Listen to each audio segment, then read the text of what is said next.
Assalamualaikum warahmatullahi wabarakatuh. Kembali di channelnya Andi Buah.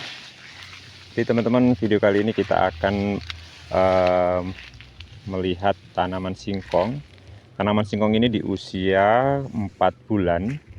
4 bulan, usia 4 bulan tanaman singkong. Jadi kondisi tanaman singkong ini di usia 4 bulan seperti ini. Kalau kita lihat tingginya ini kurang lebih 1 meter. Jadi sepinggang orang dewasa. Jadi kondisi singkong yang saat ini saya video ini pertumbuhannya tidak sama rata. Jadi ada yang pendek dan ada yang tinggi. Nah, sebab akibat tumbuhan ini tidak rata yang terutama adalah pemupukan.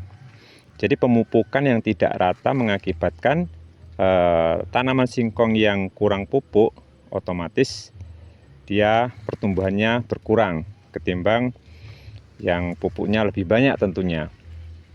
Nah, ini kita lihat yang di sana. Ini sangat pendek-pendek teman-teman. Ini sangat pendek-pendek karena kurangnya pupuk. Dan yang di sini ini cukup lumayan tinggi, cukup bagus, jadi subur. Nah, selain pemupukan yang enggak rata, itu adanya rumput liar. Jadi rumput liar yang berbarengan dengan tanaman singkong ini, itu mengakibatkan pupuk liar tersebut karena menyerap pupuk yang disiram tadi, yang dikasih pupuk. Jadi otomatis singkongnya tidak menyerap pupuk karena pupuk tersebut diserap oleh rumput-rumput liar. Nah, kenapa rumput liar itu bisa hidup seleluasa itu, mengakibatkan tumbuhan singkong tidak subur? Jadi karena rumput liar tersebut kurang cepat untuk dibasmi. Jadi akan mengakibatkan perkembangbiakan rumput itu semakin banyak. Kalau kita istilahkan semakin beranak pinak. Nah, kalau kita ulet telaten dengan adanya rumput liar, rumput-rumput yang mengganggu tanaman singkong itu, tentunya kita harus selalu rutin untuk melihat tanaman singkong. Jadi kalau kita lihat tanaman singkong sudah ada rumput dan rumput itu masih berdaun dua katakanlah, nah itu harus segera dibasmi.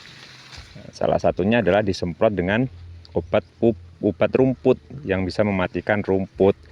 Nah, kalau kita sudah telat, akibatnya rumput liar itu ya semakin merajalela, semakin banyak, yang mengakibatkan tanaman singkong ini terhambat untuk pertumbuhannya. Jadi untuk teman-teman yang ingin menanam singkong, jika batang singkong sudah ditancapkan, lalu singkong tersebut sudah bersemi, dan kemudian mungkin di selang 2 minggu atau 1 bulan sudah tumbuh rumput, segera dibasmi dengan disemprotkan obat rumput yang mematikan itu. Jadi jangan sampai dibiarkan rumput itu berdaun banyak, maka akan susah. Dan rumput itu kalau sudah berdaun banyak lalu semakin subur rumputnya, otomatis rumput kan ada kembang, lalu dia mengeluarkan biji-biji. Nah, biji-biji dari rumput itu maka akan tumbuh lagi. Jadi otomatis keterlambatan untuk membasmi rumput maka akan menghambat juga pertumbuhan singkong. Jadi begitu teman-teman. Jadi untuk pembelajaran kita semua yang ingin menanam singkong, telatenlah untuk melihat tanaman itu. Jangan dibiarkan singkong tersebut di bawahnya itu banyak sekali rumput-rumput yang akan menghambat proses pertumbuhan tanaman singkong. Jadi begitu teman-teman untuk melihat tanaman singkong yang usia 4 bulan seperti ini yang akibatnya telat untuk membasmi rumput, lalu tidak ratanya pemupukan di tanaman singkong yang mengakibatkan terhambatnya tanaman singkong untuk berkembang. Oke, mungkin itu saja Jangan lupa di like, yang belum subscribe. Oke, terima kasih. Wassalamualaikum warahmatullahi wabarakatuh.